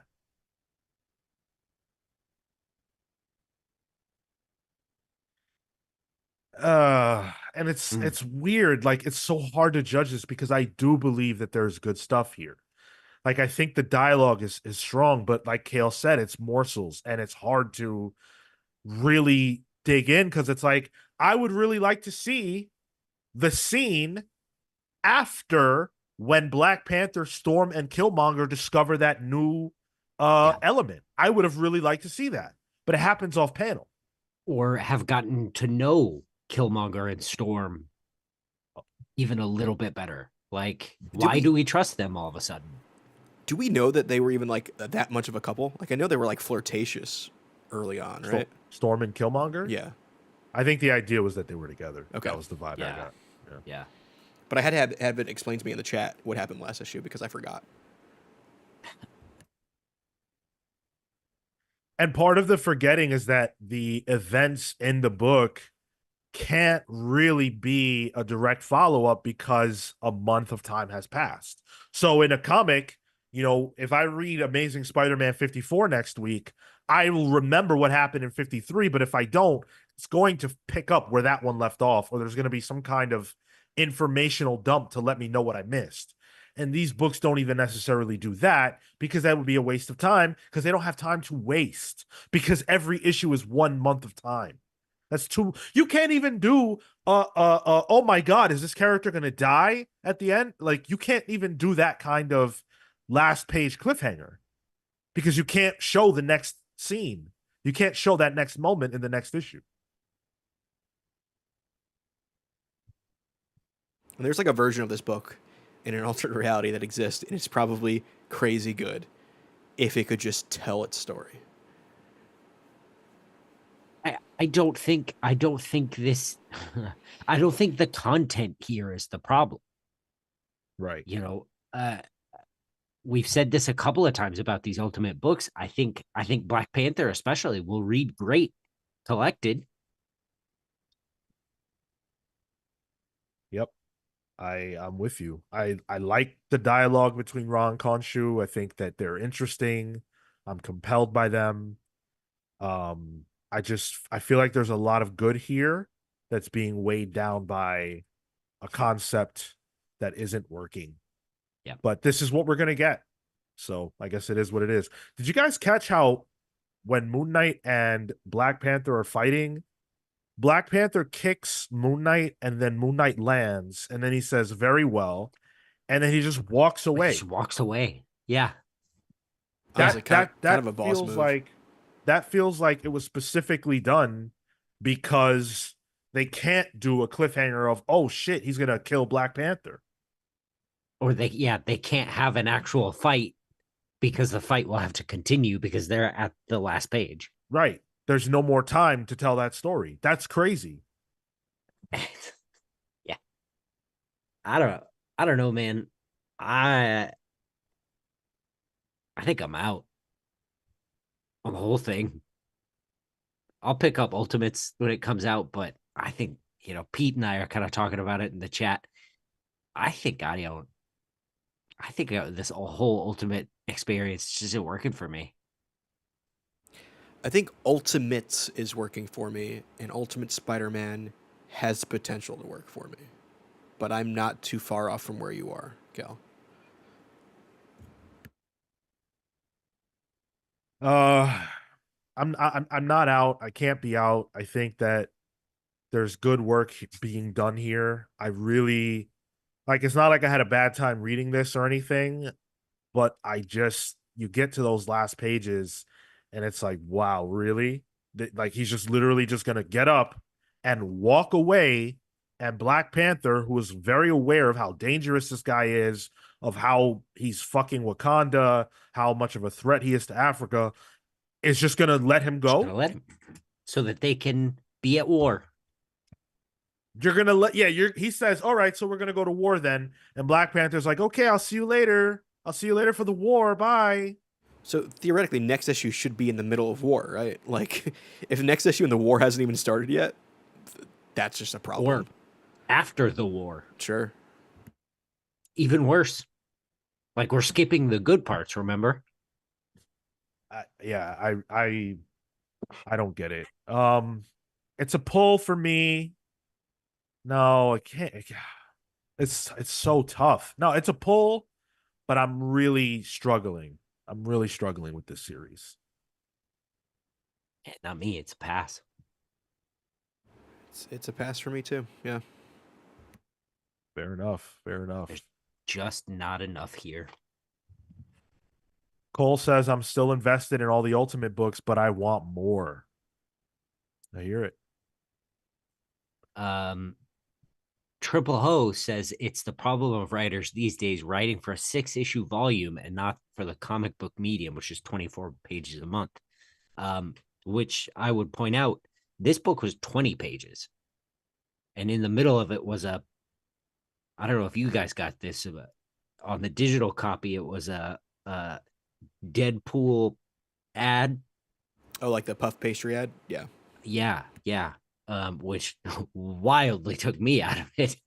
It happens on a page turn that's very serious too. Yeah. I think it's like post coitus with Eric and Storm. It goes right into a Deadpool. Again, you don't even get to see the good part. Wholesome podcast, Kill. Yeah, can't disagree with any of that. Pete Collins, the artist behind the Bardic Verses, Pete the Dreamweaver Collins at that, also a patron, says the Ultimate line isn't for me. I tried, I really did. The problem is the world. I just don't care about the world. It's generic and vague, and I just don't care about it. You know what, man? I think it's tough to say because I don't feel the world is generic, but I kind of think I do feel it's vague in the sense that we don't quite know enough. And there were things in Ultimates, for example, Ultimates issue 2, which we straight up didn't know at all. Or maybe I didn't know, and that's because I wasn't paying enough attention. But like I wasn't aware that there was no real American president and that, the White House was just a house that a dude was able to buy. And like I don't think I really realized the dire straits of the situation. And it's because there hasn't been to this point a centralized book to tell us all of these things.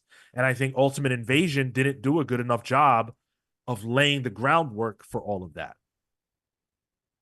I think at this point, it's easy to see that that's the case. Cosmo says, is this series a good first Black Panther book to pick up? Yes and no. I mean, if you know if you know your way around Black Panther at all, like if you've watched the movies, like for example, this is perfectly fine. You can go into this with only knowing the movies.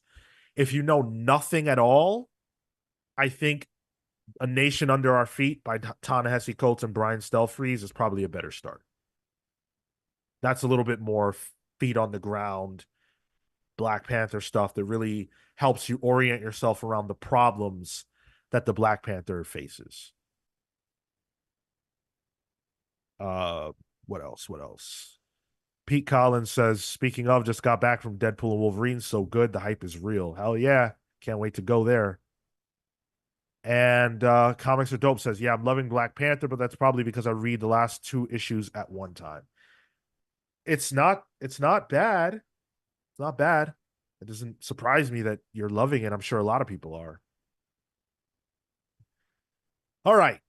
Let's get to our last book of the night. The Nice House by the Sea. Book 1. Forgot about this. Yeah, no, I almost forgot to read this, actually. I was like, what's that 6th book we got to read?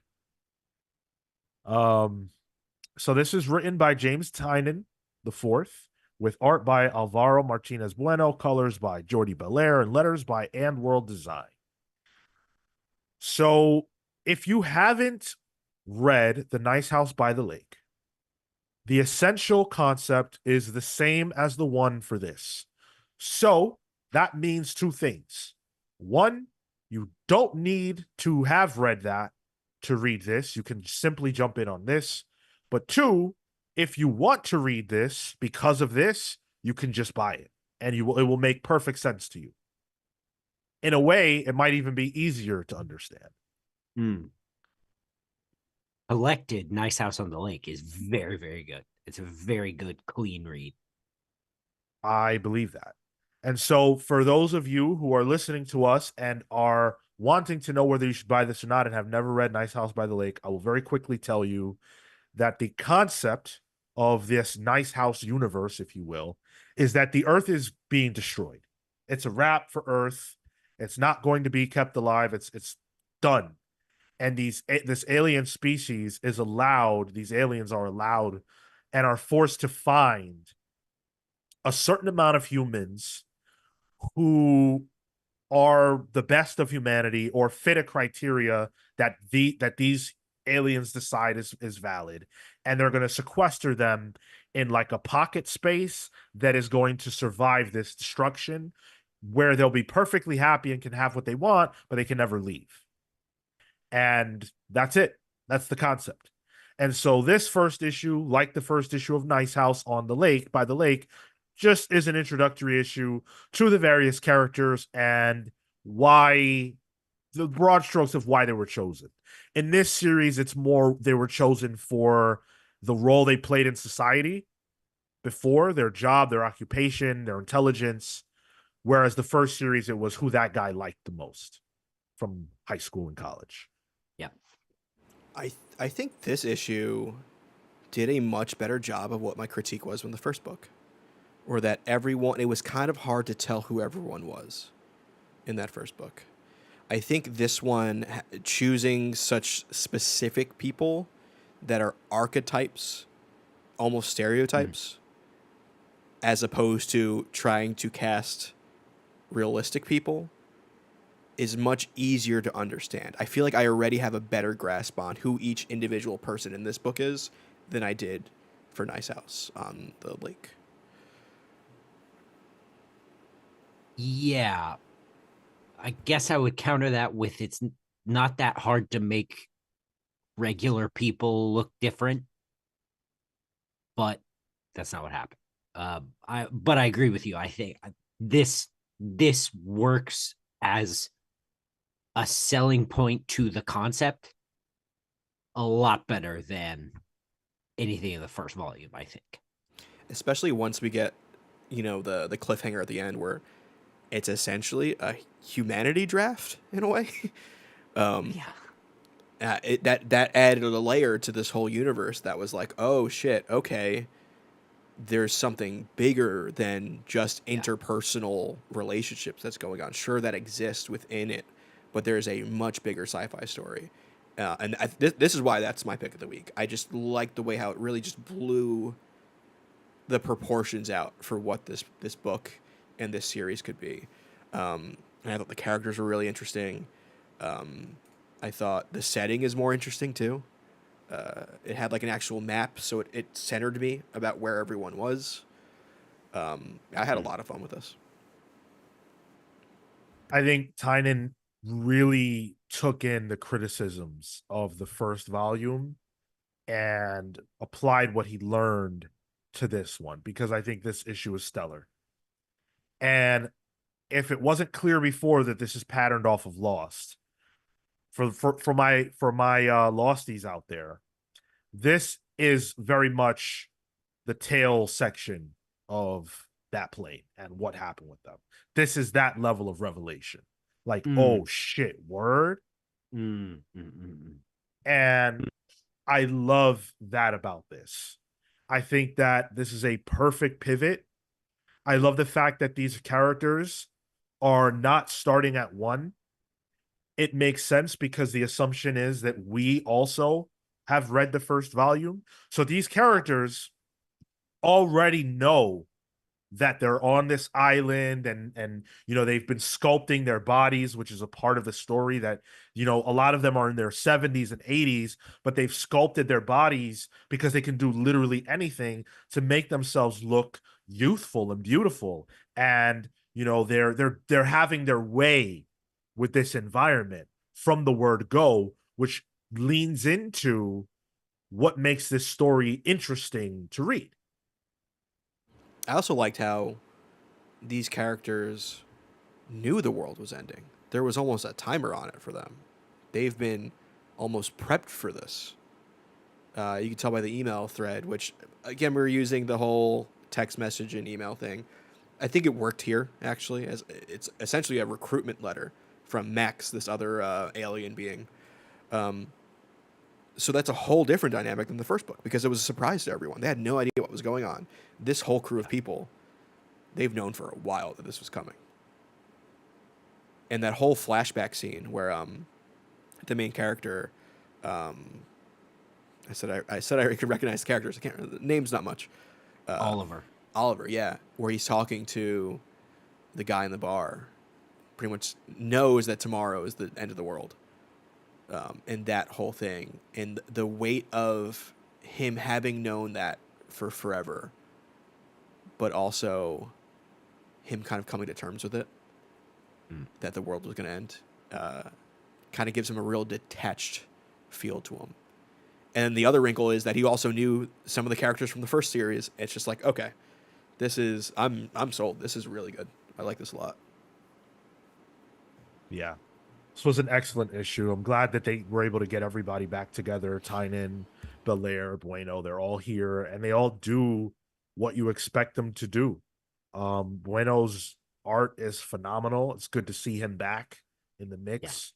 Yeah. The characters certainly look, to me at least, more distinct throughout. I was able to match person to person consistently across pages, which I really struggled with the first time around. So kudos to Bueno for the designs lending themselves to that. Like the historian guy who's essentially Magneto. Just a huge buff gray-haired dude. A brick shit house of a guy. I also thought it was really smart that they made him that way and that they showed him pretty early, because the first time you see him lifting iron, right? He's working out, and then they show you his bio, which tells you his name, and it tells you he's 74 years old. And your first thought is, how the fuck is a 74-year-old doing this? And then the book provides you the answer. So it's this mystery box concept that Lost popularized, where it's like you just offer a person a mystery and make them go, huh, I wonder what's in that box. And then you show them another box and you go, wow, what's in that box? And while they're thinking about that box, you show them what's in that box. And you just keep doing that throughout the story. And Nice House really nailed that concept down pretty well. I'm excited to see the ride that Tynan's going to take us on with this volume. Yeah. Let me ask you this. In in the epilogue, the letter section, whatever you want to call it, the interview at the back of the issue with DC Nation or whatever. Normally, I don't read these, but I wanted to see what Tynan had to say for himself.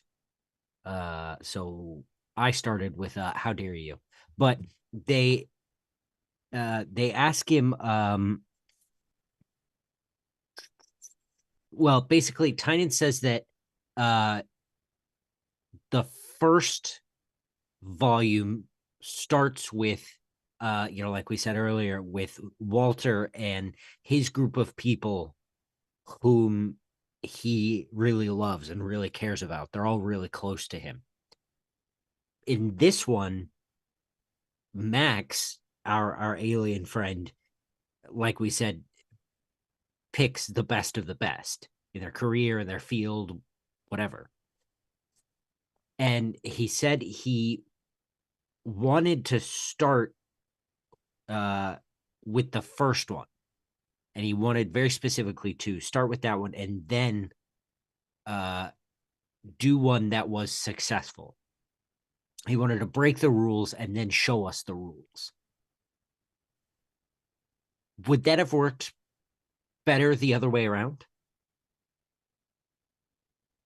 I think that better is not what I'm interested in.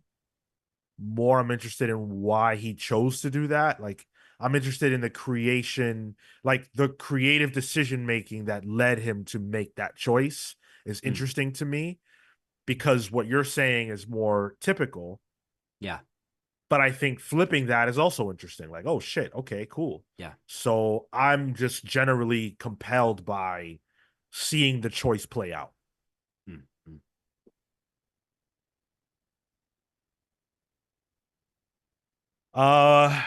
Paul, this was a great comic book. Yeah. Pull. I'm excited to see where this goes. I can't believe we're back here in this freaking nice house. Were there delays? Was it delays an issue with the previous one? Am I Yeah. remembering that I correctly? remember Yeah. correctly. Yeah.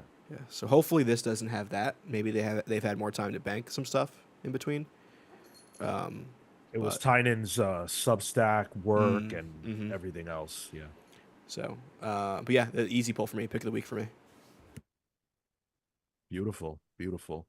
Yeah, I see some people saying they're sold in the chat. I think Nice House by the Lake is quite good. Um Cole says, love this issue, but I'd argue you should read Nice House by the Lake first. I feel you get a lot more out of the sea, but it's still a clean jumping on point. Yeah, I mean, ultimately, you should start where a thing starts, I think. And in this case, that is logical. But if for some reason you're not able to, or you just decide that you don't want to do that, you can absolutely start with this. You won't be lost because the book explains what you need to know, but you'll feel more rewarded if you read Nice House by the Lake first. No doubt about it. Okay, so we've got the stack still to do. You guys know how we end Pals Pools. We got through our reviews. We've still got the stack. Before we get into the stack, as you get your votes in or your guesses in, for those of you who are unfamiliar, the stack is the last Pals Pools segment. This is where I, who have a problem with buying comic books, will put myself out there and tell you how many books I've bought for the week, but not before you guess as to the number of books I decided to pick up. Whoever is closest to the final number without going over will win a no prize or can choose from any of the Marvel books that we did not review for the show. And I will give you the code to that Marvel book so long as you can message me pretty much on Discord. That's where it always goes down. So with that being said, get your numbers in the chat. I want to talk a little bit about what's going to happen this Tuesday, because Tuesday is our book club on Crisis on Infinite Earths that is happening Tuesday, July 30th, live at 6 p.m. Eastern. I am very, very excited for this. This is DC's first real event. And I have never read it before this moment, before this book club. So we're going to get into the history of it. We're going to get into why it was a story that needed to be told. And we're going to talk about the nuts and bolts of it. And of course, the legacy of it, because a lot of books named Crisis have come since. So how do they live up to its legacy? And does it stand the test of time? Which is a question that I'm very excited to dive into. How far in are you? So I have read the first 8 issues. Tyler, how far are you? I've only read like the first 2. I just finished 3 today. Okay. Because I've been suffering between work and lettering, and I'm so behind. I have some pool days coming up, so I'm going to try and bang them out then. Yeah. Atomic Hound says, okay, if I mildly plug the 2 Absolute Power tie-ins I've read so far this week, Origins and Task Force were both surprisingly solid. Oh, and Zatanna is fire. Okay. Zatanna's next up on my to-read list. I'm pretty hyped for that. Lieutenant Dan has no legs. That's a funny name. And I know... Who's Lieutenant Dan? Because I know that name. Forrest Gump. Forrest Gump, right. Okay, yeah. Lieutenant Dan, what happened to your legs? They say, completely off topic, but have you guys seen the new DC Superheroes United board game on GameFound? I think it looks pretty fun. I was wondering if anyone has backed it. So I haven't seen that, and I also haven't seen you before. Welcome to the channel if you're new to us. Thanks for chatting. I don't know anything about it, but I do love a good board game. Can you pitch it? Is it something we should look into? I've never even heard of GameFound. Me neither. This seems like right down your alley too, Cal. Which one? Like a DC tabletop sort of situation. Oh, yeah. If it's good, I'll play anything, especially with familiar characters. Is that something generally that the crowd would be interested in? Would a tabletop game be interesting to you guys? That's a good question. Just a question. A few people in the Discord have been showing off their hero clicks and talking hero clicks, which has been exciting me. I haven't gotten a game in a while. I'd love to play. Sean, we're trying to cut down on the amount of comics you put money towards. Do you really want transfer that to hero clicks? Well, I have so many hero clicks that I could play for a very long time without needing to buy a new one.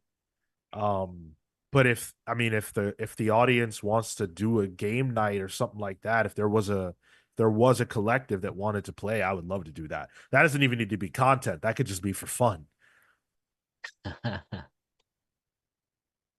Yeah, Justice League, the new Justice League book was announced. Tilo says, yeah, we've got a lot to talk about this Saturday at 10:15 a.m. Eastern. Mark Waid and Dan Mora is the creative team.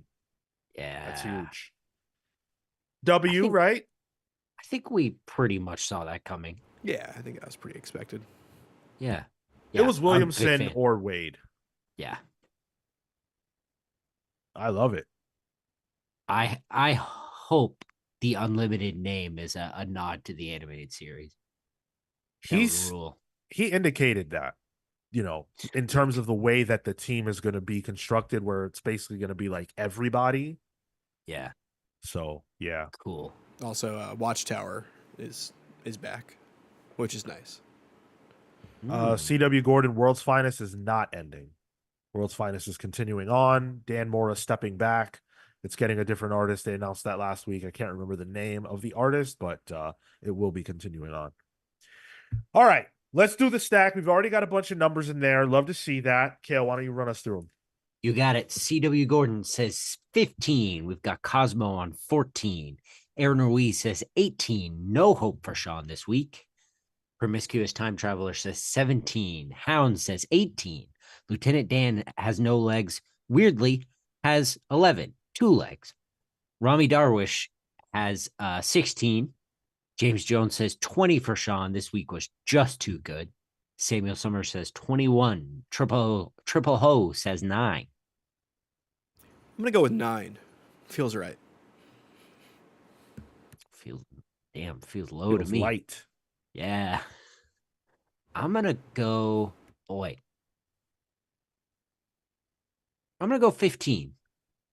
C.W. Gordon's got. I That feels good to me. All right. All right. Ooh, Let's run. Brian Adkins slipping in there with a 10. All right. Okay. 10. Well, we've got the six, or yeah, six we did for the show. We Uh-huh. already know about that. So we're starting at six. So you And fellas y'all, that think and y'all said 9. 9 and 10, I don't know. All right. So we've got Something is Killing the Children, number 39. How was that? Couldn't tell you. But I did think this cover was sick as hell. The white on red there. Very cool. Great cover. Yeah. Yeah. I'm gonna find out who that is. Actually, that looks good. Yeah. We've got Detective Comics 1087. Okay. That's coming to a close soon. Couple months here. We've got TMNT number 1. Once again, I did have to double dip Ooh, this yeah. week and grab this cover because it reminds me of a video game. They've all Yeah. got Fighting screen. Yeah. their primary colors behind them. This is sick. Sean, you know every issue has a cover like that, so you're gonna have to buy the same cover for each issue coming up. Uh, I don't know. I'll probably do the Leo one and then call it a day. Yeah, I think that's where I'll end up. Absolute Power Origins number 1. This was not good to me. I did not like this. That cover Yeah. hits me right in the uncanny valley.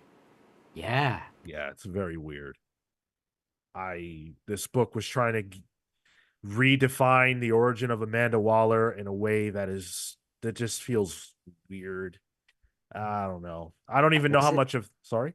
Wasn't it also just recently redefined? I'm not so sure about that. I know they kind of said that she spent 18 years in that Matrix time thing with Brainiac Queen. Well, she's from another Earth, and her husband died because of Superman, or Oh, I don't know about that. This origin is not that. This origin says that her husband died to Hmm. gang violence or whatever. It's still the same Amanda Waller. She did go to Earth 2 for a spell. oh, Flash Gordon number 1. This was good. I liked yeah, it. yeah. Knowing nothing of the character. You gotta watch that movie. Kale was ready to talk about it with his shirt on and everything. Man, You know what? I didn't even put that together. Got my Queen shirt on today. Uh They did the soundtrack for the movie. Thank you. There's always just something unknown here in these comments. Green Lantern War Journal number 11. Had to grab that from last week. he is struggling on that cover. Yeah. Hell yeah. He's having a bad one. Bad mental health day. I agonized over this. Well, not really, because I saw this and I said, there's just no way I don't get this one, right? Like, there's just no way. There's no competition for this. Zatanna Bring Down the House number 2. I had to go with this variant. This variant is stunning. He's bringing down the house. Who Oh was my that? God. It was very Adam Hughesy. Yeah.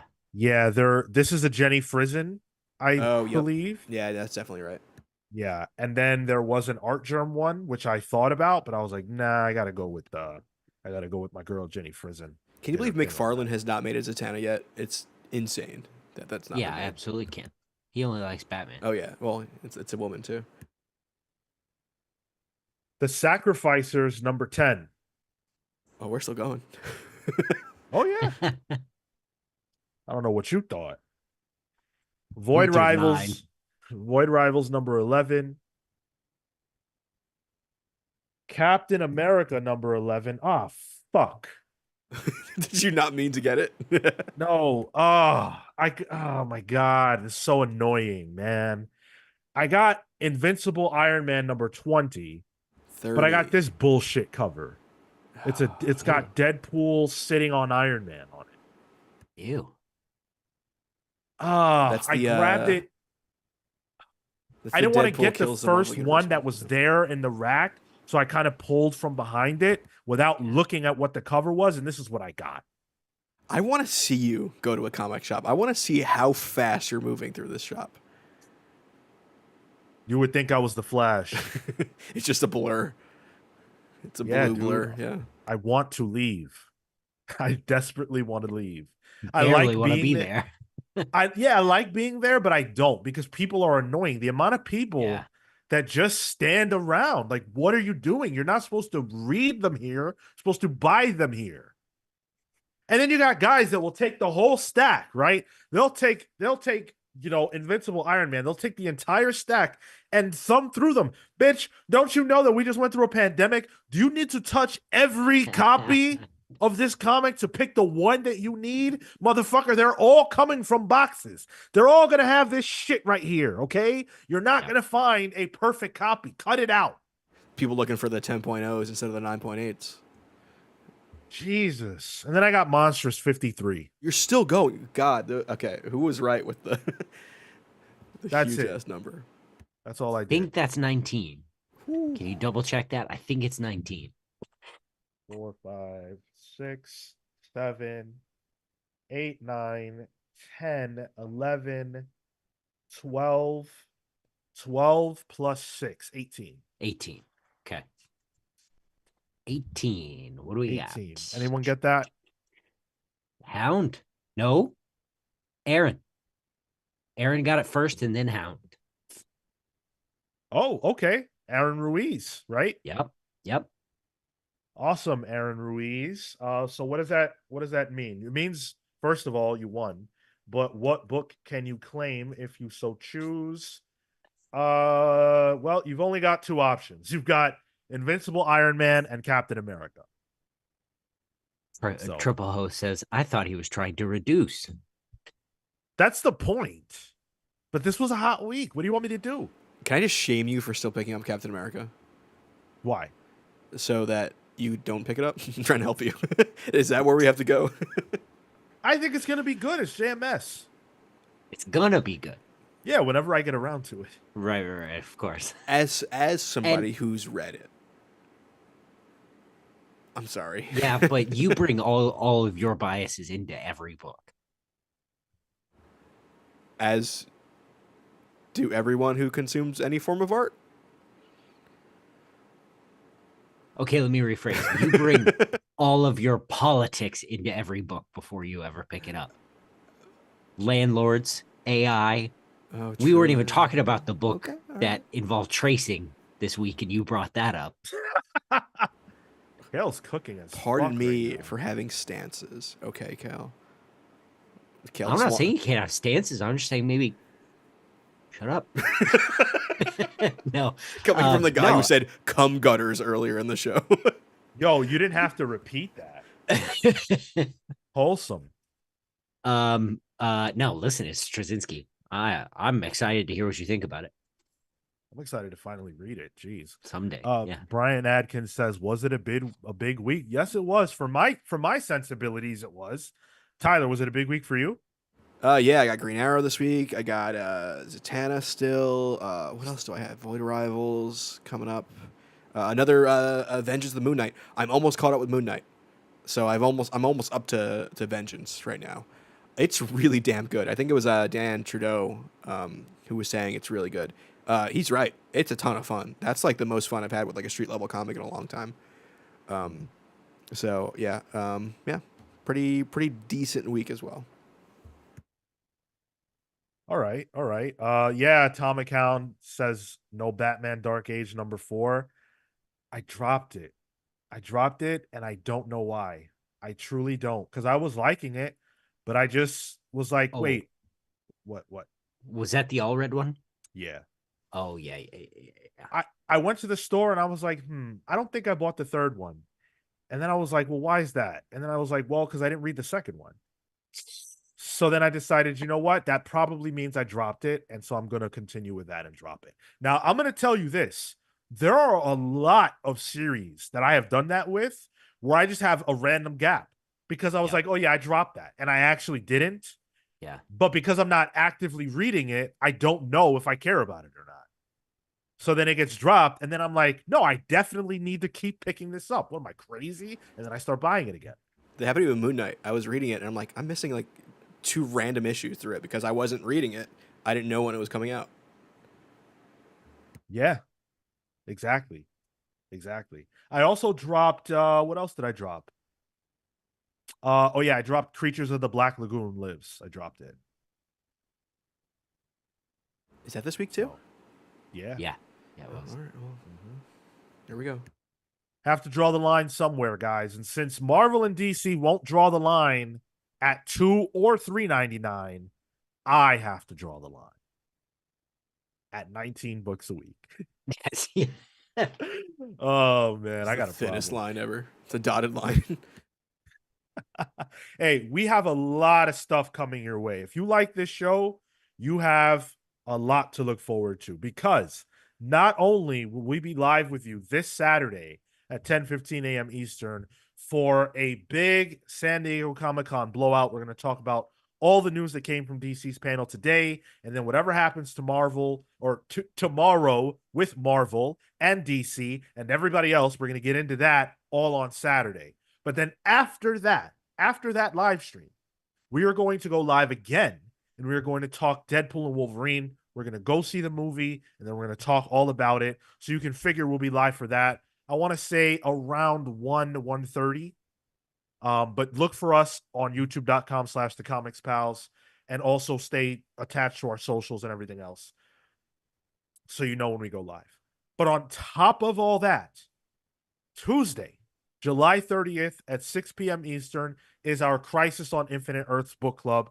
I have been asked multiple times this week, because you guys are so excited, how you get into the book club. It is nothing that you have to be initiated into.